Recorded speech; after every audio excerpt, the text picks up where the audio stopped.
বনে ফুলগুলি সৌরভে দুলছে,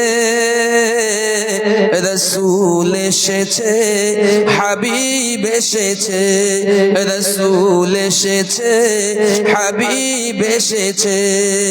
আকাশের তারাগুলি ঝিলিমিলি ঝিলিমিলি জ্বলছে, বনে বনে ফুলগুলি সৌরভে দুলছে, রসুল এসেছে, হাবিব এসেছে, হাবিব এসেছে, রসুল এসেছে। আরব দেশে কাবার পাশে মানব সেরা মানব এসেছে। একবার জোরে বলবেন না সুবহানাল্লাহ। আরব দেশে কাবার পাশে মানব সেরা মানব এসেছে, আমেনার কোলে চন্দ্র দোলে, পাখিরা ডালে ডালে গান ধরেছে, হুজুর এসেছে, হাবিব এসেছে, হুজুর এসেছে, হাবিব এসেছে, রসুল এসেছে, হাবিব এসেছে, নবী এসেছে, হাবিব এসেছে। আকাশের ফুলগুলি আকাশের তারাগুলি ঝিলিমিলি ঝিলিমিলি জ্বলছে, বনে বনে ফুলগুলি সৌরভে দুলছে, রসুল এসেছে, হাবিব এসেছে, হাবিব এসেছে, রসুল এসেছে। ধন্য ধন্য হয়েছে ধন্য নবীকে যে ভালোবেসেছে, হারাম হারাম দোজখ হারাম জান্নাতে তার নাম উঠেছে। জোরে বলেন সুবহানাল্লাহ, এই সকলে মিলে বলেন সুবহানাল্লাহ। ধন্য ধন্য হয়েছে ধন্য নবীকে যে ভালোবেসেছে, হারাম হারাম দোজখ হারাম জান্নাতে তার নাম উঠেছে। এমো হারশে রসুল এসেছে, এমো হারশে রসুল এসেছে, হাবিব এসেছে, রসুল এসেছে, নবী এসেছে, হাবিব এসেছে। আকাশের তারাগুলি ঝিলিমিলি ঝিলিমিলি জ্বলছে, বনে বনে ফুলগুলি সৌরভে দুলছে, রসুল এসেছে, হাবিব এসেছে, হাবিব এসেছে, রসুল এসেছে। আল্লাহুম্মা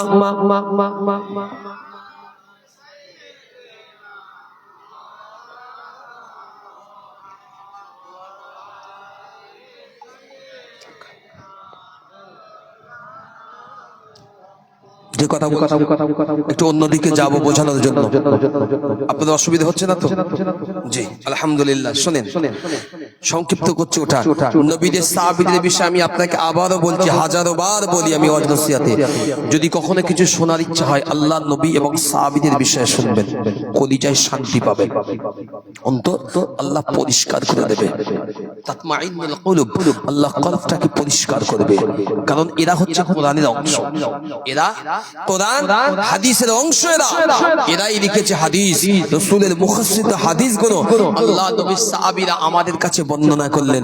জামানার বড় বড় ইমামগণ হাদিসগুলো একত্রিত করে আমাদের কাছে দিয়েছেন বলে আজকে তিরমিজি শরীফ, বুখারী শরীফ, নাসাই শরীফ, ইবনে মাজাহ শরীফ, মুসলিম শরীফ, যাই বলেন না কেন, বড় বড় সিয়াসাত্তার কিতাব থেকে নিয়ে বড় বড় তাফসীর গুলো খুলে দেখেন, তাদের কত বড় অবদান আমাদেরকে বোঝানোর মতোই গুনাহগারদেরকে। এজন্যই তাদের কথা শুনুন, জানুন, অন্তর কলিজাকে সাফ হবে। আল্লাহ আমাদের তৌফিক দেন, সকলেই বলে আল্লাহুম্মা আমিন।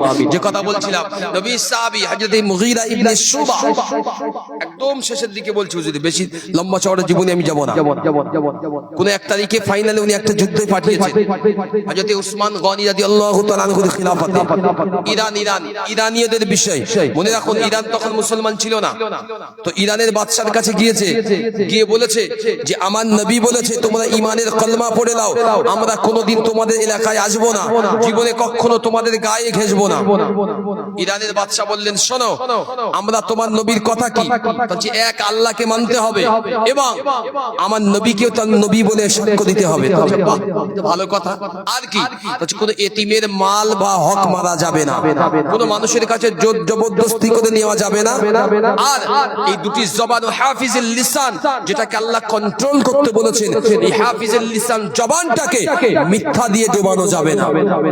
ভালো কথা, খুব ভালো কথাই বলেছে তোমার নবী। বাহ, দাঁড়াও, নিজের সমস্ত মন্ত্রী পরিষদকে ডেকে পরামর্শ করলো, সকলে পরামর্শ দিল বাদশা জাহাপানা, আপনি যদি এক্ষুনি আপনার রাজতন্ত্রের ভিতরে ইসলামের ছায়া নিয়ে আসেন, ওরা আরবরা বড় বর্বর, ওরা বড় একদম যাযাবর, ওরা বড় নোংরা জাতি, আপনি যদি এদেরকে নিয়ে আসেন, আজকের আপনার রাজত্বে আপনার স্থান কোথায় থাকবে? আপনি রাজা না? বাদশা তো বাদশাই হয়, শয়তানি গুবরি পোকা যখন মাথায় ঢোকে, তো উনি বললেন শোনো, আমি যদি তোমাদের মুসলমান ইসলাম না গ্রহণ করি, আল্লাহ নবী সাহাবী হযরত মুগীরা ইবনে শুবা হুজুর বললেন আপনি ইসলাম না গ্রহণ করলে আপনার সঙ্গে আমাদের তরবারিটাই হবে শেষ কথা। বাদশা বললেন শোনো, তুমি ফিরে যাও, তুমি ফিরে যাও, আমরা তোমাদের বেশ কিছু ফ্যাসিলিটি দিচ্ছি, কি তোমরা আমাদের রাজ্যে এসে ব্যবসা বাণিজ্য করবে আরব থেকে, এক টাকাও আমাদের কর ট্যাক্স ভ্যাট দিতে হবে না, তোমাদের সৈন্যবাহিনী যদি আমাদের এখানে কোনোদিন বেড়াতেও আসে, আমি বাদশা আমার পক্ষ থেকে ভালো উপঢৌকন দেওয়া হবে, কখনো তাদের উপরে জোর জবরদস্তি করা হবে না, তোমরা যখন চাইবে আসতে পারো, তোমাদের উপরে আমি সহযোগিতা করব, তবে মুসলমান হতে পারবে না। মুগীরা ইবনে শুবা বলেছিলেন শোনো, তোমার মতো মানুষ দুনিয়ায় অনেক দেখেছি ধন সম্পদের লোভ, আমার নবী আমাদেরকে বলেছেন ধন সম্পদের লোভ আমাদের ছিল না, আমরা বর্বর জাতি ছিলাম বটে, মুহাম্মদুর রাসূলুল্লাহ সাল্লাল্লাহু আলাইহি ওয়াসাল্লাম এই পরশ পাথরটা যেদিন মক্কা থেকে মদিনা এসেছে, সেদিন থেকে আমরা আর বর্বর জাতি নই, বরং আমরা দুনিয়ার জমিনে শ্রেষ্ঠ উৎকৃষ্ট জাতিতে পরিণত হয়েছি। একবার জোরে বলেন সুবহানাল্লাহ। আল্লাহ নবী সাহাবী হযরতে আল্লাহ নবীর কলিজা টুকরা সাহাবী হযরতে মুগীরা ইবনে শুবা রাদিয়াল্লাহু তাআলা আনহু হুজুরের সেই জীবনের একটি ঘটনা বলে দেই মুসলমান ও তরুণেরা, নওজওয়ানেরা শুনে রেখে দাও, আল্লাহ পাকের নামের উপরে তাওয়াক্কুল, আল্লাহ নবী সাহাবীদের তাওয়াক্কুলটা কেমন ছিল, আল্লাহর উপরে বিশ্বাসটা কেমন ছিল শুনে নাও। কোন এক তারিখে হযরতে উসমান গনি রাদিয়াল্লাহু তাআলা জুলামা তাকে পাঠিয়েছেন কোন একটি রাজ্যের ওয়ালি নিযুক্ত করে, সেখানকার কিছু বিশ্বাসঘাতক ছিল আল্লাহ নবীর এই কলিজার টুকরা সাহাবীর বিরুদ্ধে তারা বিদ্রোহ ঘোষণা করেছেন। একজন ব্যক্তিত্ব সারা দেশ থেকে 1,00,000 দিরহাম তুলে নিয়েছে, সকলের কাছ থেকে চেয়েছে 1,00,000 দিরহাম জমা করে আল্লাহ নবীর কলিজার টুকরা সাহাবী মদিনার রাষ্ট্রপতি মদিনার আমিরুল মুমিনিন খলিফাতুল মুসলিমিন হযরত উসমান ইবনে আফফান রাদিয়াল্লাহু তাআলা আনহুর কাছে জমা দিয়েছেন। এই নওজওয়ানেরা, যুবকেরা শুনে রেখে দাও, আল্লাহ নবী সাহাবীর কাছে জমা দিয়ে বলেছিলেন আপনার পাঠানো ওয়ালি তিনি বড় দুর্নীতিবাজ, তিনি নাকি রাষ্ট্রের বাইতুল মাল থেকে 1,00,000 দিরহাম চুরি করেছে, এই দেখুন সেই পয়সা আমি আপনার কাছে আজকে জমা দিলাম, আমরা সকলেই কয়েকজন মিলে এসেছি, ও মদিনার রাষ্ট্রপতি আপনার কাছে আমাদের একান্ত অনুরোধ রইল, আপনি খবরদার ওই মুগীরা ইবনে শুবাকে পুনরায় ওই দায়িত্বে আর পাঠাবেন না। আল্লাহ নবী সাহাবী মদিনার রাষ্ট্রপতি উসমান জুলামান মুগীরা ইবনে শুবাকে ডেকে নিলেন, কোন এক তারিখে বিচার হচ্ছে, আল্লাহ নবী সাহাবী যখন কাছে সংবাদ পৌঁছে গেল, নবীর কলিজার টুকরা সাহাবী, আল্লাহর নবীর আশিক সাহাবী, তিনি মনে মনে বলেছিলেন, রব্বুল আলামিন আল্লাহ, আমি মুগীরা ইবনে শুবা তোমার নবীর হাতে হাত দিয়ে ঈমানের কলমা পড়ে মুসলমান হয়েছিলাম। ও রব্বুল আলামিন আল্লাহ, আমার নবী দুনিয়া থেকে পর্দা নিয়েছে, আবু বকর চলে গেল, উমর চলে গেল, আজকে উসমানের খিলাফত কালে আল্লাহ পাক কিছু মানুষ আমার বিরুদ্ধে আচরণ করেছে। ও রব্বুল আলামিন আল্লাহ, আপনি আমাকে জ্ঞান দান করেছেন, ওই জ্ঞানের উপরে বেশ করে আল্লাহ আজকের দিনেতে আমি যেন এই বিষয়ে মিথ্যা থেকে আমি যেন নাজাত পেতে পারি। জুড়ে বলেন সুবহানাল্লাহ। রাষ্ট্রপতির দরবারে গিয়ে বিচার হচ্ছে, জিজ্ঞাসা করছে, তুমি নাকি 1 লক্ষ দিরহাম বাইতুল মাল থেকে জোর করে নিয়ে নিয়েছো আত্মসাৎ করে। তখন হযরত মুগীরা ইবনে শুবা হুজুর একটাই কথা বলেছেন, কত বুদ্ধি আল্লাহ দিয়েছিলেন দেখেন। এজন্যই কোরআনের কথা বারবার বলি, বুদ্ধিটাকে কাজে লাগাবে, ইলমের সঙ্গে আমলের সঙ্গে বুদ্ধিটাকে কাজে লাগাবে। কি উনি বললেন, আমিরুল মুমিনিন, ভুল হচ্ছে, যিনি আপনার হাতে 1 লক্ষ দিরহাম দিয়েছে, আমি তার কাছে 1 লক্ষ দিরহাম দেইনি, 2 লক্ষ দিরহাম দিয়েছিলাম। কত লক্ষ? 2 লক্ষ দিরহাম দিয়েছি। আর যেই বলেছে 2 লক্ষ দিরহাম দিয়েছি, আপনার কাছে 1 লক্ষ দিয়েছে, আর 1 লক্ষ কোথায়? যেই বলেছে সমস্ত মজলিসের ভিতরে সে বেঈমান উঠে দাঁড়িয়ে কান্না স্টার্ট করে দিয়েছে। কি সর্বনাশ হলো। আমি ওকে ফাঁসাতে চাইলাম যাতে ওর পথ থেকে অপসারিত হয়, আমি যাই 1 লক্ষ দিরহাম মানুষের কাছ থেকে নিয়ে জোগাড় করে রাষ্ট্রপতির কাছে জমা দিয়েছে, এই দেখো এটা চুরি করে নিয়েছিল বাইতুল ফান্ড থেকে। এসে বলছি 1 লক্ষ নয় 2 লক্ষ দিয়েছে, আর 1 লক্ষ কই? তুমি 1 লক্ষ জমা করেছো? ও তখন কাঁদছে রাষ্ট্রপতির কাছে, ও রাষ্ট্রপতি আমার ভুল হয়ে গেছে, আমি মিথ্যা অপরাধে দিয়েছিলাম, এই টাকা ইনার নয়, এটা গরিব জনগণের টাকা, আমি তুলে নিয়ে এই মানুষটাকে ফাঁসানোর জন্য দিয়েছিলাম। নবী সাহাবী বললেন, যাও তোমার বিচার আমি পরে করছি। হযরত মুগীরা ইবনে শুবাকে রাষ্ট্রপতি ডেকে বলছে, মুগীরা, তুমি এত ঈমানের অধিকারী, তোমার এত হিকমা বুদ্ধি, তুমি 2 লক্ষ বললে কেন? তখন বললেন, ও মদিনা রাষ্ট্রপতি উসমান, আমি কি করব বলেন, আমি তো গরিব, আমার কিচ্ছু নেই। এখন বলেন, ওই ব্যক্তিটা আমার বিরুদ্ধে আপনার কাছে অভিযোগ জানিয়েছে, আমি 1 লক্ষ দিরহাম মদিনার বাইতুল মাল মানে বেওয়া এতিম এসির বিধবাদের রেখে যাওয়া ফান্ড, ওই ফান্ড থেকে নাকি আমি চুরি করে দিয়েছি, তাই ওটা আপনার কাছে ফেরত দিয়েছে। এখন আমি যদি 2 লক্ষ না বলতাম, তাহলে আমার পক্ষে যেটা অন্যায় হয়েছে এটা প্রমাণ করতে পারতাম না। আমি এই জন্যই 2 লক্ষ বলেছি, আমি জানি ও টাকা লোকের কাছ থেকে তুলেছে, তাই আমি 1 লক্ষ জোর করে চাপিয়ে দিয়েছি, জানিও দিতে পারবে না, ফাঁদে পড়বে। তো আমি আমার সত্যটা যাচাই করতে গিয়ে, আপনার সামনে উদ্ঘাটন করতে গিয়ে কিঞ্চিত মিথ্যা বলেছি। আল্লাহ নবী সাহাবী তখন মাথায় হাত দিয়ে বললেন, ভাই, আমার নবী বলেছিলেন তুমি খুব বুদ্ধিমান, আজ আমি স্বীকার করলাম, শুধু বুদ্ধিমান নয়, আল্লাহ তোমার ইলম আমল সব দিক থেকে বুদ্ধি দান করেছেন। একবার যদি বলেন সুবহানাল্লাহ, একটু চিল্লে বলেন সুবহানাল্লাহ। আসুন টপিক থেকে পেল্টে একটু অন্যদিকে যাই, অসুবিধা হলে বলবেন। আমি একটা কথা বললাম এক্ষুনি, বাইতুল মাল, বাইতুল ফান্ড, এটা কে গঠন করেছে দুনিয়ায়? কথা বলে কে? পৃথিবীর জমিনে যদি প্রথম কেউ কোনো গরিব অসহায় এতিম এসিদদের জন্য ফ্রিতে ব্যাংক অ্যাকাউন্ট করে থাকেন, তিনি হচ্ছেন মুহাম্মদুর রাসূলুল্লাহ, সকলেই পড়ি সাল্লাল্লাহু আলাইহি ওয়াসাল্লাম। তিনি করেছেন, নাম দিয়েছেন কি? বাইতুল মাল, যেটাকে আমরা বাইতুল ফান্ড নাম দিয়েছি। ইনি বলেছেন, রাসূল বললেন, সমস্ত গরিবের মাল, ধনীর মাল, যাকাতের অংশ এখানে জমা দাও, চাষের ওষুধ জমা দাও, পশুর যাকাত জমা দাও, সমস্ত মানুষের উদ্বৃত্ত যেটা যেটা যাকাত ফরজ এখানে জমা দাও। আমি নবী, আমি নিজে হাতে মদিনার বেওয়া, মদিনার অসংখ্য বিধবা, অসংখ্য ইতিম এসির, তাদের কাছে আমি আমার মালটা পৌঁছে দেব। কার ঘটনা এটা? কার বিস্তারিত বর্ণনা? আমার নবীর বর্ণনা। সেই পথ ধরে যে ভারতবর্ষে আজ আমি আর আপনি বাস করি, এই ভারতবর্ষের জমিনে নবীর সুন্নতের পথ ধরে আস্তে আস্তে প্রজন্ম বাই প্রজন্ম আসতে আসতে আমাদের অনেক আগের প্রজন্মগুলো আমাদের জন্য কয়েক লক্ষ হাজার বিঘা সম্পত্তি ওয়াকফ করে দিয়েছিলেন। বুঝতে পারছেন? এ কেউ এমনি করেনি, কিন্তু ইতিহাস ঘেটে দেখবেন এই নবীর হাদিসের প্রতিফলন এই বাইতুল মালে, বাইতুল ফান্ড। আরব যেহেতু মুসলিম কান্ট্রি, এটা দারুল হিন্দ, হিন্দুস্তানের কান্ট্রি, তাই এখানে তো ওইরকম ভাবে চলে না, বাইতুল ফান্ড চলতে পারে না, এজন্য ওয়াকফ লিল্লাহিয়াতের উপরে। এখন আজকের বলুন, যদি দিল্লির জমিনে আছে কয়েক লক্ষ, আমাদের ওয়েস্ট বেঙ্গল আছেই বেশি, উত্তরপ্রদেশ সবচাইতে বেশি। এখন প্রশ্ন হলো, দিল্লির জমিনে শুয়ে আছেন অনেক আউলিয়া, তার ভিতরে প্রসিদ্ধ দুজন আউলিয়া আছেন। একজন হচ্ছেন সুলতানুল আউলিয়া, মানে হযরত নিজামউদ্দিন আউলিয়া রাহমাহুল্লাহ, আর অপরজন হচ্ছেন হযরত কুতুবউদ্দিন কাকি বখতিয়ারি রাহমাতুল্লাহ আলাইহি। আজমিরে যান জিয়ারাতে, অনেক মানুষ দিল্লিও যান, গাড়ি যায়, জিয়ারাত করে এসেছেন তো কেউ না কেউ আছেন? কখনো গিয়েছেন দিল্লিতে? জি, আমি গুনাহগার 5 বার গিয়েছি এই পর্যন্ত। প্রশ্ন শুনেন আমি কি বলছি আপনাদের, এটা আমার ইমানি দায়িত্ব, আপনাদের দায়িত্ব ইমানি শোনা।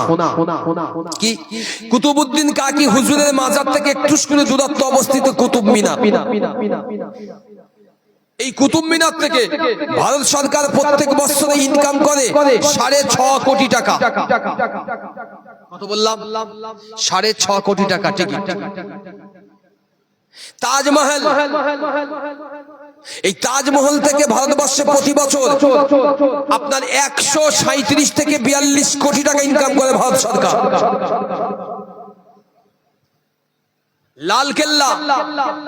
লাল কেল্লা থেকে ভারত সরকার প্রতি বছর 102 কোটি টাকা ইনকাম করে। আরো একটি লাল কেল্লা আছে আগ্রায়, ওখান থেকে ভারতীয় সরকার 57 কোটি টাকা বছর ইনকাম করে। পশ্চিমবাংলার জমিনে মুর্শিদাবাদে হাজারদুয়ারি, এখান থেকে সরকার প্রতি বছর ইনকাম করে কম বেশি 43 কোটি টাকা। এমন করে আমি আপনাকে 100 নজির দেখাতে পারি। এখন প্রশ্ন হচ্ছে, আমরা এত করে এত দিয়ে সব আমরা রেখেও আজ আমরা পরজীবী হলাম কেন? কথা বলতে পারলেন না? হাজী মোহাম্মদ মহসিন যে সময় অর্থ দিয়ে চলে গিয়েছিলেন, বর্তমানে যদি কেউ শিক্ষিত ছেলে থাকেন, আমার কথার পরে চলে যাওয়ার পরে হিসাব বিশ্লেষণ করবেন, সেই সময় যা দিয়েছিলেন 2025 আমরা চলছি, 2050 সালে এই সম্পত্তির পরিমাণ হবে প্রায় 750 কোটি টাকা, মানে ভারতবর্ষের একটা বাজেটের সমান প্রায় কাছাকাছি অংশ। কথা বুঝতে পারছেন? আর 2021 সালে চলে গেলে 2025 চলছে, 2100 সাল আসলে ভারতবর্ষ থেকে প্রায় 10 থেকে 20 হাজার কোটি টাকা সম্পত্তি হবে শুধু হাজী মোহাম্মদ মহসিন পান। মানে টোটাল ভারতবর্ষের একদম পুরো বাৎসরিক যে বাজেট পেশ হয় সেই পেশ। আপনি তো জানেন না, হয়তো আপনার জ্ঞানের সাকুলতা কম বলে হয়তো কোনোদিন পড়েও দেখেন কেন আজকে তারা আমাদেরটাই নিতে চাইবে। মজা তো এই জায়গায়, আপনার থেকে আপনার মালটা অনেক বেশি, সব দিক থেকে আপনার যে অংশ আসে বিরাট অংশ। এখন দেখছি যে আপনি তো চোখ খুলে গিয়েছে, আপনি ভালো করে দেখতে পাচ্ছেন, তাই তো আগে আপনার চোখ খোলা ছিল কিন্তু একটু একটু বন্ধ থাকতো মাঝে মধ্যে, সেই সুযোগটা কাজে লাগানো হয়েছে। এখন আপনি পুরোপুরি চোখ খুলেছেন, ভালো চোখ ফুটে গিয়েছে, সুন্দর দেখতে পাচ্ছেন। আগে চশমা ছিল, এখন চশমা ছাড়া আপনি দেখতে পাচ্ছেন বিরাট অংশ। তো আপনার চোখ খুলে যখন গিয়েছে, আমার তখন কিছু একটা করতে হবে। আপনার চোখ খোলা মানে আপনি আপনার জিনিস নেবেন, হক আপনার। তো আপনার হক থেকে কি করে বিরত রাখা যায়? ন্যায় আইন, ন্যায় আইন তৈরি কর। কি আইন? আগে চশমা পরে ছিল, আমরা যা করেছি, এখন চোখ যখন খুলে গিয়েছে, ভালো দেখতে পাচ্ছে, সর্বনাশ সব নিয়ে নেবে। এবার আইন কর, আইন পাস কর। ও চশমা খুলে যা দেখেছে, খবরদার যেন ওদিক হাত বাড়াতে না পারে, ও দেখুক হাত যেন না বাড়ায়। ঠিক আমাদের এই পজিশন এই কলে পৌঁছে দিয়েছে। আপনি চোখে দেখবেন, কিছু বলতে পারবেন না। কেন আমাদের করা হলো? অসুবিধা হচ্ছে আপনাদের? এটা আমার ইমানের দায়িত্ব বলে বলছি, আপনাদের জানা উচিত। ভারতবর্ষের জমিনে যে একজন, আমি আপনাকে একজন ওলির কথা বলছি, কুতুবউদ্দিন কাকি বখতিয়ার রহমাতুল্লাহ আলাইহি, যার ওখানে কয়েক শত বিঘা আপনার ওয়াকফ সম্পত্তি আছে। কত বিঘা বললাম? কয়েকশো বিঘা। দিল্লি গিয়ে দেখেন বড় বড় বাবুরা নেতারা দখল করেছে।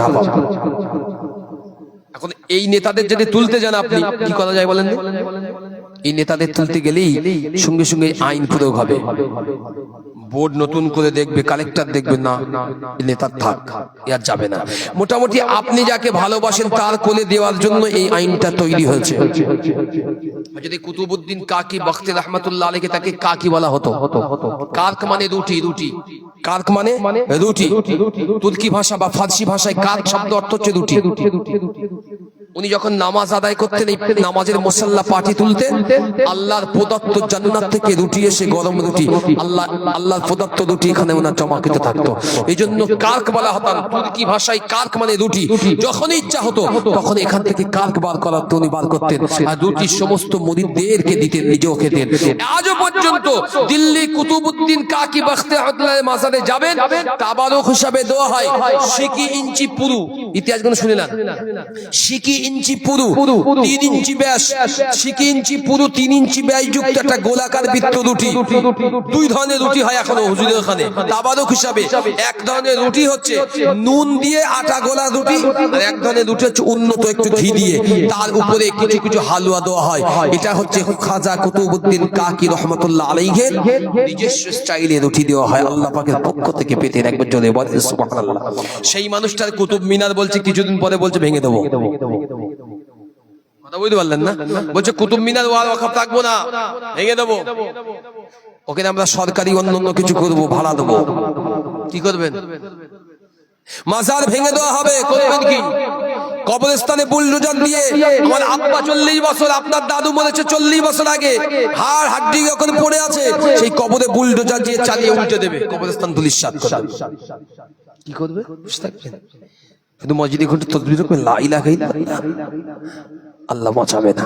আমি আবার বলছি, আজ থেকে 1443 বছর আগে বিশ্বনবী মদিনাতুল মুনাওয়ারা আল্লাহর নবী যে পথ দেখিয়ে দিয়েছেন, মনে রাখুন, কোন জিনিস যদি মানুষ চেষ্টা করে, পেতে চেষ্টা করে, তার জন্য প্রথম শর্ত হচ্ছে নিজের ঘরের জিনিস ত্যাগ করো, সন্তানের মায়া ত্যাগ করো, বাপ মায়ের মায়া ত্যাগ করো, বিবির মায়া ত্যাগ করো, সম্পদের মায়া ত্যাগ করে চলো রাজপথে, রাজপথ দখল করো, চলো অনশনে।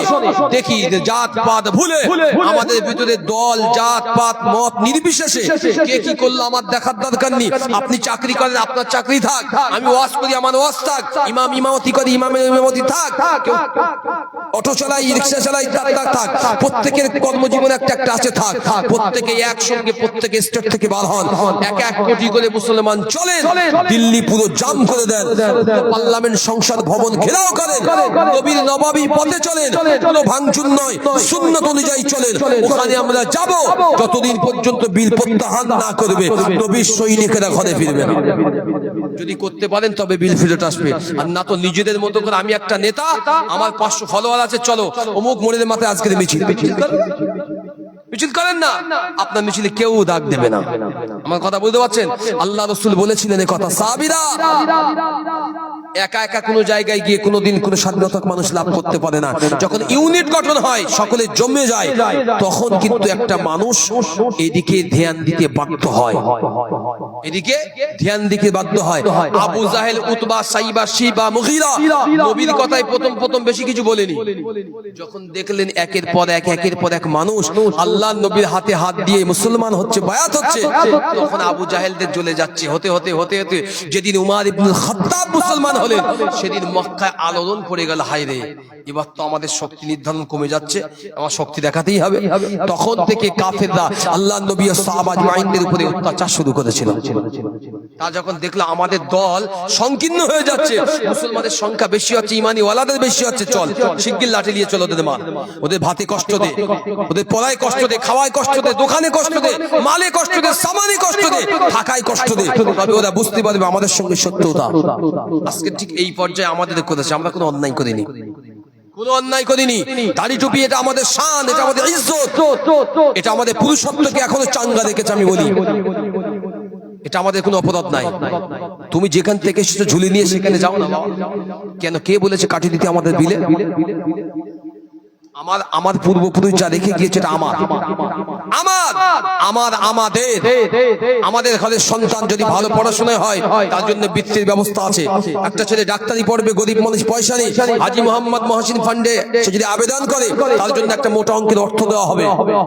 একটা বাপ একটা মেয়েকে মানুষ করে কত কষ্টে, ভালো নার্সিং পড়বে, ডাক্তারি পড়বে, ভালো জায়গায় চান্স পেয়েছে, অর্থ নেই, হাজী মোহাম্মদ মহসিন ফান্ডে ফর্ম ফিল আপ করেন, ভালো নাম্বার থাকলে সেখান থেকে বড় অঙ্কের টাকা আসবে। এটা আমাদের পূর্বপুরুষ আমাদের জন্য দিয়েছে। তোমাদের লজ্জা হয় না যে তোমরা এইগুলোর দিকে আমল করো? তোমরা একটু করে দেখাও না, কোটি কোটি টাকা আসছে, কেন সহ্য হয় না আমাদের দিকে? কার দিকে হাত দিচ্ছ? দিল্লি হাত দেবে বলছো? দিল্লি কুতুবউদ্দিন শুয়ে আছে, জানো কুতুবউদ্দিনকে? জীবনীটা একবার পড়ে দেখো কুতুবউদ্দিনটাকে, মালফুজাতে কুতুবউদ্দিন পড়ে দেখো, খিয়ালুল আউলিয়া পড়ে দেখো কুতুবউদ্দিনটা কে ছিল। কুতুবউদ্দিন কাকে দিল্লি ছাড়বে বলেছিল 1 তারিখে, গোটা দিল্লিবাসী কুতুবউদ্দিন হুজুরের কদমে এসে লুটিয়ে পড়েছেন। আপনি যাবেন না? মরা কান্না কেঁদেছিল, আপনি যাবেন না? আপনি গেলে এই দিল্লি ধ্বংস হয়ে যাবে, আপনি যাবেন না। আপনি কোথায় যাবেন? আপনি যদি চলে যান আমরা দিল্লিবাসী ধ্বংস হয়ে যাব, আপনি যাবেন না। আল্লাহ পাকের মহান ওলি মুসলমান, আল্লাহ রাব্বুল আলামিন কোরআনুল কারীমের ভিতরে জানিয়ে দিয়েছেন, বিসমিল্লাহির রহমানির রহিম, আলা ইন্না আউলিয়া আল্লাহি লা খাউফুন আলাইহিম ওয়ালা হুম ইয়াহজানুন। আলা ইন্না আউলিয়া আল্লাহ, নিশ্চয়ই যারা আমার বন্ধু হয়ে যায়, যারা আমি আল্লাহ আমার বন্ধুত্ব গ্রহণ করে, যারা নাকি আমি আল্লাহ আমার বন্ধুত্বের দাবি রেখে দেয়, ও দুনিয়ার মানুষেরা শুনে রেখে দাও, এদের কোনো ভয় নাই, চিন্তা নাই, খৌফ নাই, এদের কোনো ডর নাই দুনিয়া তথা আখিরাতে। এদের জন্য আমি আল্লাহ কাফি হয়ে গেলাম। জোরে বলেন সুবহানাল্লাহ। আজকের দিল্লির জমিনে যে মানুষটার কথা বলা হয়, ও নওজওয়ানেরা শুনে রেখে দাও, হযরত কুতুবউদ্দিন বখতিয়ার, নাম হলো বখতিয়ার, উপনাম হলো কাকি, নাম হলো খাজা কুতুবউদ্দিন বখতিয়ার কাকি রহমাতুল্লাহ আলাইহি। আমিরে খুসরু 1 তারিখে হযরত সুলতানুল আউলিয়া নিজামউদ্দিন হুজুরের কাছে গেলেন। ও দিল্লির সম্রাট, ও ওলিদিকের সম্রাট, ও হযরত নিজামউদ্দিন হুজুর, আমার বড় জানতে ইচ্ছা করে খাজা কুতুবউদ্দিন কিভাবে কাকি হয়েছিলেন। আল্লাহ পাকের ওলি জানিয়েছিলেন, শুনে রেখে দাও, 1 তারিখে খাজা কুতুবউদ্দিন কাকি বখতিয়ারি শীতের রাত্রিতে কয়েকজন বন্ধু বান্ধব নিয়ে একটি বড় পানির ডোবার কাছে বসেছিল, একটি পানির হাউজের ধারে বসেছিল। শীতের প্রবল হাওয়া বইছিল, গায়ে ঠান্ডার প্রচন্ড কম্পন শুরু হয়েছিল। বন্ধুদের ভিতর থেকে বলা বলি আরম্ভ হয়েছিল, আমরা যদি এখনই ঘরে ফিরে যাই, ঘরেতে আমাদের মায়েরা আমাদের জন্য ঠান্ডা কার রেখে দিয়েছে, মানে ঠান্ডা রুটি রেখে দিয়েছে, এখন যদি গরম গরম কার হাতে পেতাম, মজা করে খেয়ে নিতাম।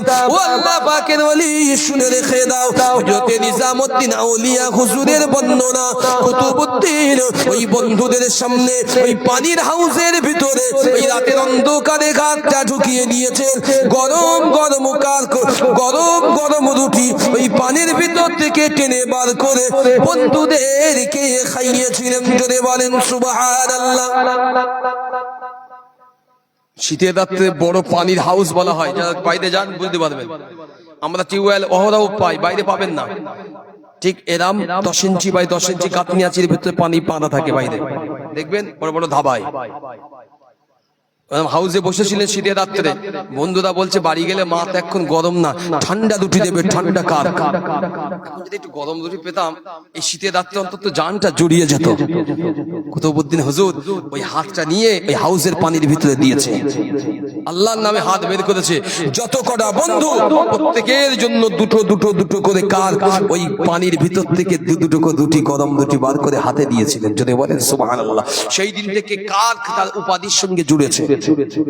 তার মায়ের বর্ণনা, খিয়ালুল আউলিয়া কিতাব তিনি নিজে লিখে গিয়েছেন।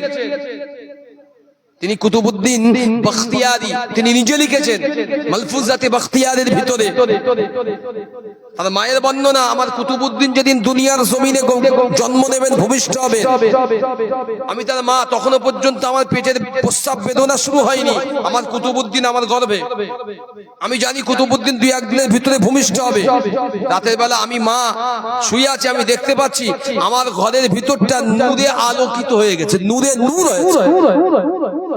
আমি তাড়াতাড়ি উঠে বসলাম, আমি গর্ভবতী একজন মা, উঠে বসলাম, আমি বালিশে হেলান দিয়ে বললাম আল্লাহর দরবারে, আল্লাহ এই কেমন একটা জিনিস আমি দেখতে পাচ্ছি, আল্লাহ আমার মতো একটা গরিব দাসীর ঘরে আল্লাহ তুমি এমন কি জিনিস দিলে নূর হয়ে গিয়েছে, আল্লাহ এর রহস্য কি?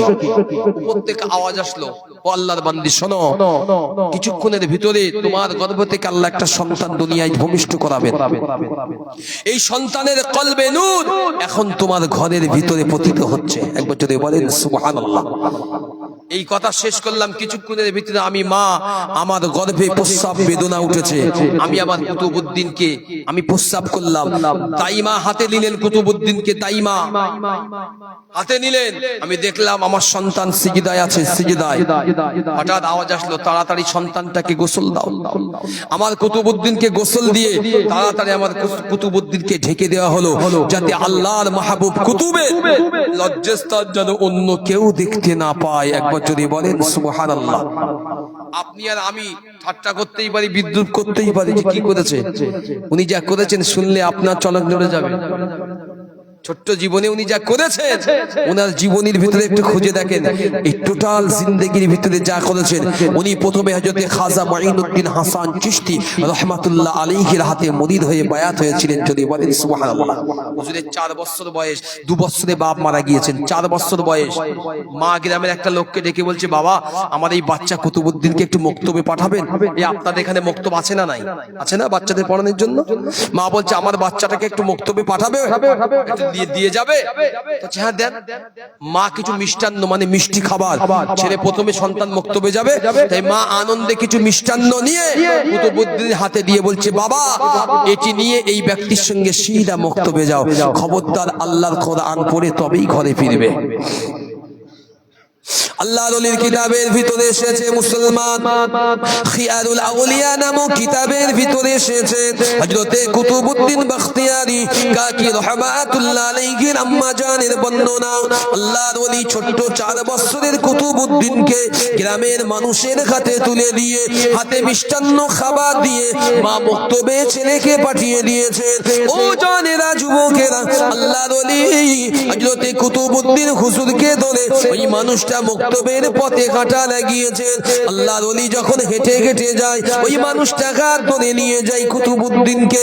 রাস্তার অপর সাইড থেকে একজন বৃদ্ধা মানুষ লাঠির উপরে ভর করে টুকটুক টুকটুক করে রাস্তা দিয়ে কুতুবউদ্দিনের সামনে এসে হাজির। আল্লাহর ওলি কুতুবউদ্দিনকে যেই না দেখতে পেল, এই তরুণেরা, যুবকেরা, আল্লাহর ওলি খাজা কুতুবউদ্দিন কাকি বখতিয়ার রাহমাতুল্লাহ আলাইহিকে যেই না দেখতে পেল, আল্লাহ পাকের ওই বিদ্যা লাঠিওয়ালা মানুষটা দাঁড়িয়ে গেল। ওই মানুষটাকে বলেছিল, এই নেক সন্তানটি কোথায় নিয়ে যাচ্ছ? এই নেক সন্তানকে কোথায় নিয়ে যাচ্ছ? ওই মানুষটি বলেছিলেন, আমার সন্তানটা এটা হলো কুতুবউদ্দিন, ইনার মা আমাকে দিয়েছে, গ্রামের মক্তবে হুজুরের কাছে এই কুতুবউদ্দিনকে ভর্তি করাতে নিয়ে যাচ্ছি। ওই বিদ্যা মানুষটি লাঠিতে ভর দিয়ে বলেছিলেন, এ আল্লাহ পাকের বান্দা, এই ছোট্ট বাচ্চা, নেক বাচ্চাকে তোমরা মক্তবে নিয়ে যেও নি বাবা, মক্তবে নিয়ে যেতে হবে না, একে নিয়ে জামানার যিনি বড় ওলি আছে তার দরবারে চলে যাও, তিনি হচ্ছেন এর উপযুক্ত শিক্ষক। জোরাজুরি চললো। ওই ব্যক্তি বলেছিলেন, তার মা মক্তবে পাঠানোর জন্য আমাকে পাঠিয়েছে। বিদ্যা মানুষ বললেন, না, তার মা হয়তো জানে না, তো আমি তোমাকে বলি, তুমি একে নিয়ে হুজুরের দরবারে চলে যাও। এ যুবকেরা, ওই বৃদ্ধা মানুষ যখন বললেন, ওই মানুষটা কুতুবউদ্দিন হুজুরের হাতটি ধরে, হুজুর দিকে হাতটি ধরে নিয়ে ওই আল্লাহ ওয়ালার ওলির দরবারে পৌঁছে দিলেন। আল্লাহ পাকের ওলির দরবারে পৌঁছে দিলেন। পিছে পিছে বৃদ্ধা মানুষটা ওই দরবারে গিয়েছেন। ওই দরবারে গিয়ে বলেছিলেন, এ বাবা, এই নেক সন্তানটি তোমার হাতে সদর্প করে দিলাম। আজ থেকে ইলমিয়াতের দায়িত্ব তোমার হাতে অর্পণ করা হলো। এই বলে বৃদ্ধা মানুষটি আবার লাঠিতে ভর দিয়ে লাঠি টুকতে টুকতে পিছন দিক থেকে বিদায় নিলেন। আল্লাহর ওলি হযরতে কুতুবউদ্দিন কাকি হুজুরকে ওস্তাদ বলতে লেগেছেন, ও বাবা কুতুবউদ্দিন, ও বাবা কুতুবউদ্দিন, তুমি কি ওই মানুষটাকে চেনো? কুতুবউদ্দিন হুজুর বললেন, না না, ওই মানুষটাকে কখনো আমি দেখিনি। ওই যে মানুষটার সাথে নিয়ে গেল তাকে জিজ্ঞাসা করা হলো, ও বাবা তুমি ওই বৃদ্ধা মানুষটাকে কি চেনো? না না, আমি কোনোদিন দেখিনি, আজকের এই প্রথম জীবনে দেখলাম। আল্লাহর ওলি হযরতে কুতুবউদ্দিন কাকি বখতিয়ারি রহমাতুল্লাহ আলাইহি হুজুর ওস্তাদ বলেছিলেন, ও বাবা কুতুবউদ্দিন, তোমরা তো কেউ জানো না, শুনে রেখে দাও, যে মানুষটি তোমার পথ চেঞ্জ করে মক্তবের বদলে আমার কাছে এনেছে, যে বিদ্যা লোকটি লাঠিতে বর করে করে এসেছে, ওই লোকটি আর অন্য কেউ নয়, উনি হলেন পানির দায়িত্বে নিয়োজিত আল্লাহর পক্ষ থেকে দায়িত্ব প্রাপ্ত হযরতে খিজির আলাইহিমুস সালাম। জোরে বলেন সুবহানাল্লাহ। 4 বছরের ছেলেকে দুনিয়ায় রাস্তা দেখালেন খিজির আলাইহিমুস সালাম। এই মানুষটার নামে কুতুব মিনার। কি বললাম? এই মানুষটার নামে কুতুব মিনার। এই কুতুব মিনার ভেঙে দেওয়ার পরিকল্পনা হচ্ছে ভারতবর্ষে। কিছুদিন আগে খাজা মুঈনুদ্দিন হাসান চিশতি আজমিরি সঞ্জিদি রহমাতুল্লাহ আলাইহির মাজারকে ভেঙে দেবে বলেছিল। কুতুবউদ্দিন হুজুরকে অনেক মানুষ চেনে না। মালফুজাতে কুতুবউদ্দিন পড়ে দেখবেন আল্লাহ কত ইজ্জত দিয়েছিলেন, কত ইজ্জত আল্লাহ তাকে দিয়েছিলেন। ওনাকে যখন ওনার পীর খাজা মুঈনুদ্দিন হাসান চিশতি রাহমাতুল্লাহ আলাইহি মাত্র 17 বছর বয়সে আল্লাহ পাকের এই মাহবুব আরেফ কুতুব তাকে তার পীর খাজা মুঈনুদ্দিন হাসান চিশতি হুজুর নিজের খেলাফতের খেরকা মোবারক দিয়েছিলেন। খেরকা মানে জামা। আপনি হয়তো তাসাউফ বিষয় জানেন না, তাসাউফ বিষয় আপনি হয়তো জানেন না তাসাউফ কি জিনিস। কোন কোন ওলির দরবারে যখন থাকে, কেউ যখন ওলি হয়, কামেল হয়, মাহবুব হয়, আশিক হয়, মাকতুব হয়, কুতুব হয়ে যায়, কুতুব পর্যায়ে যায়, আরেফ পর্যায়ে, তার পীর তাকে খেলাফত দান করে, যে যাও বাবা অমুক এলাকায় তুমি চলে যাও। এই আমাদের ফুরফুরার জমিনে শুয়ে আছেন মুসাদ্দুদুজ্জামান ইনাল পীর, মানিকতলার জমিনে সুফি ফাতে আলী ওয়াইসি রহমাতুল্লাহ আলাইহি রাসূলে নুমা, তিনি তাকে খেলাফত দিয়েছিলেন, যাও। কথা বুঝতে পারলেন না? এমনি আসেনি ফুরফুরা, খেলাফত নামা ছিল বলে ফুরফুরা এসেছিল। হযরত কুতুবউদ্দিনকে খাজা বাবা বললেন, যাও। 17 বছর বয়সে নিজের জুব্বা মোবারক দিলেন, খেরকা খেলাফতের, মাথার পাগড়ি, হাতের লাঠি, একটা কোরআন, একটা তাসবিহ, নামাজের পাঠি দিয়ে বলেছিলেন, বাবা এই যে লাঠিটা আমি দিলাম, এটি হলো আমার পীর হযরত উসমান হারুনি রাহমাতুল্লাহ আলাইহি, খবরদার বাবা তুমি এই লাঠিকে সংরক্ষণ করো, এটা আল্লাহর পক্ষ থেকে, এটা আমার নবীর পক্ষ থেকে আমাকে দেওয়া হয়েছিল। আমি মুঈনুদ্দিন, আমাকে হিন্দুস্তানে আমার নবী আসতে বলেছিল, খবরদার কিয়ামতের ময়দানে তুমি যেন চিশতিয়া তরিকার কোনো অপমান করো না, আজ থেকে তোমার হাতে আমি দিয়ে দিলাম, চলে যাও দিল্লির জমিনে চলে যাও। ওখানকার মানুষ আল্লাহ ভুলে এখনো রয়েছে, ওখানকার মানুষ আল্লাহ থেকে অনেক দূরে, বাবা তুমি ওখানে চলে যাও, তারা অন্তত তোমাকে চিনতে পারবে, তোমার সাথে আল্লাহ রাব্বুল আলামিনকে চিনতে পারবে, খবরদার খবরদার তুমি ওখান থেকে যাবে না, ওখান থেকে যাবে না। আল্লাহর ওলি সাথে সাথে হুজুরের কাছ থেকে দোয়া নিয়ে দিল্লির জমিনে চলে এসেছিলেন। যদি বলেন সুবহানাল্লাহ। আল্লাহ পাকের ওলি হযরতে কুতুবউদ্দিন কাকি রাহমাতুল্লাহ আলাইহি 4 বছর বয়সে মক্তবে গিয়েছিলেন। বাবা আল্লাহর ওলির মক্তবে গিয়ে হাজির আল্লাহ পাকের ওলি কুরআনুল কারীমটা যেই সামনে খুলেছেন, ও বাবা কুতুবউদ্দিন তোমাকে আমি সবক দিতে পারবো না, তুমি একটু ধৈর্য ধরো। তোমার সবক দেওয়ার জন্য অন্য আরো একজন ওলিকে আল্লাহ পাঠিয়ে দিয়েছেন। কিছুক্ষণ পরে একজন আল্লাহ পাকের ওলি আবেদ বান্দা শেখ হাজির হলো হযরতে কুতুবউদ্দিন কাকি বখতিয়ারি রাহমাতুল্লাহ আলাইহি হুজুরের কাছে এসে বললেন, ও বাবা কুতুবউদ্দিন, আমি তোমাকে কোরআনের সবকটা দিতে চাই। আমরা সাধারণত কোরআন পড়ি আলিফ লাম মিম যালিকাল কিতাবু লা রাইবা ফীহি হুদাল লিল মুত্তাকিন, কিংবা কেউ পড়ে আলহামদুলিল্লাহি রাব্বিল আলামিন রহমানির রহিম। আল্লাহ পাকের ওলি হযরত কুতুবউদ্দিনের সামনে তার পীর যখন কোরআনটা খুলে দিয়েছিলেন, ও বাবা কুতুবউদ্দিন, কোথা থেকে পড়া হবে বাবা, তুমি কি প্রথম থেকে পড়তে চাও? আল্লাহর ওলি জামানার কুতুব বলেছিলেন, ও আমার পীর, আমি নানা উস্তাদুল হুফাজ, আমি এখান থেকে পড়বো না, আমি কোরআন শুরু করতে চাই। সুবহানাল্লাযী আসরা বিআবদিহি লাইলাম মিনাল মাসজিদিল হারাম ইলাল মাসজিদিল আকসাল্লাযী বারাকনা হাওলাহু লিনুরিয়াহু মিন আয়াতিনা ইন্নাহু হুয়াস সামিউল বাসীর। যদি বলেন সুবহানাল্লাহ। কোরআন শুনতে ভালো লাগে না? জি, আমরা এক মাস জিহাদ করে এই জায়গায় আসতে হয়েছে, বুঝলেন না? এক মাস রমজানে আমাদের কোরআনের সঙ্গে জিহাদ করতে হয়। কোরআনের যারা হাফেজ হয় তাদের রীতিমতো জিহাদ করতে হয়। শুন দেখবেন হাফেজ সাহেবের কাছে একটা মাস কোরআনের উপরে কত মেহনত দিতে হয় জানেন? আমরা সারা বছর ওয়াজ নসিহত করি, মসজিদে ইমামতি করি, মাদ্রাসায় শিক্ষকতা করি, তারপরে বছরের ঠিক 11 নম্বর মাসে এসে 10 নম্বর মাসে এসে 9 নম্বর মাসে 10 নম্বর মাসে এসে আমরা রমজানুল মুবারক মাস পাই। সেখানে কোরআন এক মাস 27 দিন আলটিমেটলি অন্তত গ্রাম অঞ্চলে পড়তে হয়। তো এটাও তো একটা আল্লাহর নিয়ামত। আল্লাহ যদি তুলে নেয়, আল্লাহ যদি বোবা করে দেয়, অন্তরটা যদি আল্লাহ মেরে দেয় কোরআন তুলে নিয়ে, কোন মন্ত্রীর কাছে অভিযোগ করলে ফিরে দিতে পারবে? নবান্নে করি আর সেই দিল্লি করি, কেউ পারবে? কেউ পারবে না। যে আল্লাহ ইলম দিয়েছে, যে ক্ষমতার শ্রেষ্ঠতম মালিক, তিনি চাইলে বান্দাকে ইলম দিতে পারেন, আবার তিনি চাইলে বান্দার বেয়াদবির জন্য ইলমকে উঠিয়ে নিতে পারেন। এজন্য ইলম যাদের আছে, যারা ইলমিয়াত ব্যক্তিত্ব, এরা ফোটে না, ঝুঁকে থাকে, এরা ঝুঁকে থাকে। চাই সে ভালো হাফেজ, চাই সে ভালো ভালো আপনার আলেম, ভালো মুফতি, বড় বুজুর্গানে দ্বীন, তারা হট করে তর্ক বিতর্ক যেতে চায় না। দেখবে তর্ক জোড়ার কারা একটু ফচকে টাইপের, যারা অল্প আছে তর্ক করে, কিন্তু অরিজিনালিটি ভালো আলেম হাফেজে কোরআন তর্কে জুটে না। কুতুবউদ্দিন আউলিয়ার উস্তাদ শুনে বলল, বাবা কুতুব, বলো কি হুজুর? আমি আমার মায়ের গর্ভে থাকা অবস্থায় আমার মা 15 পারা পর্যন্ত প্রতিদিন পড়তেন। আমি মায়ের গর্ভ থেকে 15 পারা কোরআনের হাফেজ হয়ে আল্লাহ আমাকে দুনিয়ার জমিনে ভূমিষ্ঠ করেছেন। একবার জোরে বলেন সুবহানাল্লাহ।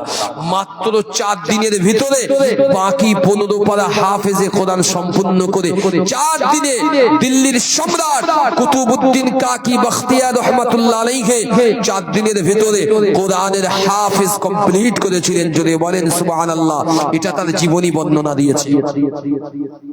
এখন যদি হুজুরের মাজার মুকাদ্দাস, যেখানে অসুবিধা হচ্ছে না তো, হুজুরের মাজার মুকাদ্দাস শুনে নেন। 1947 সাল যে সময় দেশ ভাগ হয়েছিল, ইতিহাসগুলো শুনেন। সেই সময় হিন্দু মুসলমানের যে রাইট হয়েছিল, আল্লাহর ওলির যে মাজারের জালি আছে, দূর থেকে দেখবেন জালি জালি কাঁটা তার দোয়া জালি। সেই সময় কিছু আমার অমুসলিম ভাইরা ভুল করে ওই জালি মোবারক ভেঙে ফেলেছিল 1947 সালে দেশ ভাগের সময়। পরবর্তীকালে জাতির পিতা আমরা যাকে বলি গান্ধীজি, গান্ধীজি স্বয়ং হস্তক্ষেপ করেছিল দিল্লি, খবরদার নয়, যেটা করেছে এটা অন্যায় করেছে, এক্ষুনি চলে যাও। কুতুবউদ্দিন কাকির পুরো মাজারটা নতুন করে জালি তার দিয়ে ঘিরে দাও। গান্ধীজির কথাই ঘিরে দেওয়া ছিল। পরবর্তীকালে বাদশা, মোগল বাদশারা একে একে যারা এসেছিল, দূর থেকে আরো বড় জালি করে ঘিরে দিয়েছে। কুতুবউদ্দিন হুজুরের মাজার আজ পর্যন্ত পাকা নেই। কথা বুঝতে পারছেন? কুতুবউদ্দিন হুজুরের মাজার পাকা নেই, খুব বড় পাকা নেই, বরং কুতুবউদ্দিন কাকি বাখতিয়ারি হুজুরের মাজার এরকম লম্বা করে দূর থেকে মাটি দেওয়া। আমিরে খুসরু তিনি মাথায় ঝুড়ি করে নিয়ে কুতুবউদ্দিন কাকি হুজুরের মাজারে মাটি ফেলেছিল। আজও মাটিটা প্লেন করা হয়নি, আজও ঢিবি ঢিবি ঢিবি ঢিবি হুজুরের মাজার আজও ঢিবি ঢিবি আছে। একবার যদি বলেন সুবহানাল্লাহ। এই মানুষটার মাজার যদি এখন কেউ যদি বলে ভেঙে দেবো, কুতুব মিনার ভেঙে দেবো, আমাদের দিন আমাদের দিয়ে দাও, মুসলমানের কষ্ট হবে না? হবে না? কষ্ট হবে না? কষ্ট হবে, অন্তত ইমানদার হিসাবে কষ্ট হবে। মানুষটা দুনিয়া থেকে বিদায় নেবে, মানুষটা দুনিয়া থেকে বিদায় নেবে। ঈদুল ফিতরের নামাজের জামাত কয়েকদিন আগে আমরা পড়েছি না বাবা? ঈদুল ফিতরের নামাজের জামাত পড়েছি। ঈদের নামাজ পড়তে গিয়েছেন কুতুবউদ্দিন কাকি হুজুর, নামাজ পড়ে ঘরে ফিরছেন, মুরিদ কয়েকজন সাথে আছে ভক্ত। হুজুর একটা রাস্তা ধারে গিয়ে দাঁড়িয়ে গেলেন। ভক্ত বলছে হুজুর দাঁড়ালেন কেন? বলছে বাবা আমি ওই জায়গা, একটা জায়গা দেখালেন, এই জায়গা থেকে আমি একটা সুঘ্রাণ, মাটির সুঘ্রাণ আমি কুতুবউদ্দিন আমার নাকে পাচ্ছি। বাবা এই জায়গার মালিকটাকে তালাশ করো। জায়গার মালিককে তালাশ করা হলো, পয়সা দিয়ে জায়গাটা কিনে নিলেন। সেই জায়গাটায় আজও পর্যন্ত কুতুবউদ্দিন কাকি বাখতিয়ারি রহমাতুল্লাহ আলাইহির মাজার মুকদ্দাস। যদি বলেন সুবহানাল্লাহ। উনি কোনো ওয়াকফে জায়গায় শুয়ে নেই, ওনার নিজের কেনা সম্পত্তিতে উনি শুয়ে রয়েছে, নিজের কেনা সম্পত্তিতে শুয়ে আছেন, কারোর লোকের জায়গা নয়, একাই নিজের সম্পত্তিতে শুয়ে আছে। জীবনের কত ইতিহাস। আল্লাহ পাকের ওলি হযরতে কুতুবউদ্দিন কাকি, আল্লাহ পাকের মহান ওলি কুতুবউদ্দিন কাকি বাখতিয়ার রহমাতুল্লাহ আলাইহি হুজুর আমার তার পীরের দরবারে আজমিরে রাজস্থানের জমিনে আল্লাহর ওলি হিন্দুস্তানের বাদশা খাজা মুঈনুদ্দিন হাসান চিশতি আজমিরি সঞ্জিরি রহমাতুল্লাহ আলাইহি হুজুরের দরবারে আছেন মুসলমান। ও যুবকেরা, আল্লাহর ওলি পীরের দরবারে অনেক মুরিদ মুতাকিন ভক্তরা আছে, আল্লাহর ওলিও বসে আছেন, হালকাই জিকিরের মজলিস চালনা হচ্ছে, আল্লাহ আল্লাহর জিকিরের মজলিস চলছে। এমন সময় আল্লাহর ওলি হযরতে কুতুবউদ্দিন কাকি বাখতিয়ারি রহমাতুল্লাহ আলাইহি হুজুরের মনের ভিতরে উদয় হলো, আল্লাহ পাক আমি কুতুবউদ্দিন আমার বড় ক্ষুধা পেয়েছে, আল্লাহ পাক আমি কুতুবউদ্দিন ক্ষুধা পেয়েছে। ও রব্বুল আলামিন আল্লাহ এখন যদি আমাকে আপনি কিছু কার্ক দিতেন, কিছু রুটি দিতেন, আল্লাহ আমি কুতুবউদ্দিন ক্ষুধা নিবারণ করে আমি বড় খুশি হয়ে যেতাম। আল্লাহ পাকের ওলির দোয়া আল্লাহ দরবারে কবুল হয়ে গেল। আল্লাহ পাকের পক্ষ থেকে সকল মুরিদ মুত্তাকিনদের নিয়ে খাজা মুঈনুদ্দিন হুজুর বসে আছে। হঠাৎ দেখতে পাওয়া গেল উপর থেকে একটি খানজার থালা নিচের দিকে আস্তে আস্তে করে নামতে লেগেছে। অনেক মুরিদ ভক্তরা আছে, হাত দিয়ে খানজার থালাটা ধরতে গিয়েছে। ও যুবকেরা, কারোর কাছে খানজাটা গেল না। আল্লাহ পাকের ওলি হিন্দুস্তানের বাদশা খাজা গরিব নওয়াজ মুঈনুদ্দিন চিশতি রহমাতুল্লাহ আলাইহি হুজুর আবার বলেছিলেন, বাবা কুতুবউদ্দিন ওই খানজাটা তুমি ধরে নামিয়ে নাও। আল্লাহর ওলি কুতুবউদ্দিন পীরের হুকুমে খানজাটি ধরে নামিয়ে নিলেন। আল্লাহ পাকের ওলি বলেছিলেন, খাজা মুঈনুদ্দিন হুজুর বলেছিলেন, ও বাবা কুতুবউদ্দিন এখানে বসে বসে বসে বসে তোমার মনে খাওয়ার উদ্রেক হয়েছে, তোমার মনে খাওয়ার স্পৃহা জন্মেছে। আল্লাহ দরবারে তুমি দোয়া করেছো, তোমার দুটি ঠোঁট একবার আল্লাহর কাছে বলেছে, আমার আল্লাহ কবুল করে নিয়েছে। ও বাবা কুতুবউদ্দিন, যে খানা আল্লাহ তোমার জন্য পাঠিয়েছে এটা হলো কার খানা? এটা হলো গরম গরম রুটি। বাবা কুতুবউদ্দিন এ খানা তুমি খেয়ে তোমার পেটটা উদারটা ক্ষুধাটা নিবারণ করে নাও। আল্লাহর ওলি কুতুবউদ্দিন কাকি আল্লাহর পাঠানো খাজানজি খানা থেকে নিজে খেয়ে নিজের ক্ষুধাটাকে নিবারণ করেছিলেন। জোরে বলেন সুবহানাল্লাহ। অসংখ্য হুজুরের বিষয় আছে, শুধু হুজুর কুতুবউদ্দিন নয়, বহু এমন আছে ভারতবর্ষে এই ওয়াকফের ভিতরে তারা পড়ে গেছে। 400 বছর, 500 বছর, 600, 700, 800 বছর আগে তার মাজার। তখন ভারত স্বাধীন তো দূরের কথা, 14 পুরুষও স্বাধীন না। তখন ভারতবর্ষও ছিল না। তার আগে তারা সেখানে ইসলাম প্রচার করে তারা এই মাটিতে তাদের কবর হয়েছে। আর আজকের একটা বিলি একটা কলমের খোঁচায় প্রত্যেককে সব ঘর হারা, জায়গা হারা করে দিল। আল্লাহর গজব আসবে না? কদিন লাগবে ইন্দোনেশিয়া, কদিন লাগবে মায়ানমার হতে ভারতবর্ষ? তুমি ওলিদের সঙ্গে বেয়াদবি করবে, আল্লাহ ছেড়ে দেবে। যাদেরকে আল্লাহ ভালোবেসেছেন আউলিয়া বলেছেন, আরে আমাদের আউলিয়ারা ফেরেববাজ আউলিয়া, কইতে পারলেন না? আমাদের আউলিয়ারা চিটিংবাজ। আউলিয়া মানে কি বলেন? সব্বনার সাথে লোক মনে করতেছে, আপনারা তো মনে করে হুজুর বলেন কি আউলিয়া মানে কি? বহু বচনে আউলিয়া মানে কি? আউলিয়া মানে বন্ধু। আমার বন্ধু 4 জন আছে চিটিংবাজ, 2 জন বিড়িখোর। আপনার বন্ধু 4 জন আছে, 1 জন নামাজি, 3 জন চিটিংবাজ। আপনার 10 জন বন্ধু আছে, হয়তো 2 জন আছে এর ভিতরে এমন, চল বন্ধু আজান হয়েছে নামাজ পড়ে আসি, বাকি 8 জন গুটকা করতে দেঙ্গা করে, এখানে গাঁজা চলে না, আমাদের দিক চলে, এখানে সব ফেরেশতা। কথা বুঝতে পারলেন না? 10 জনের ভিতরে 2 জন হয়তো নামাজি বন্ধু আছে, 8 জন গুটকা করতে দেঙ্গা করে বিড়িখোর। কেউ সুযোগ পেলে টানটন একটু দেয়। এখন আপনি বলেন এই বন্ধু কি সব এক হলো?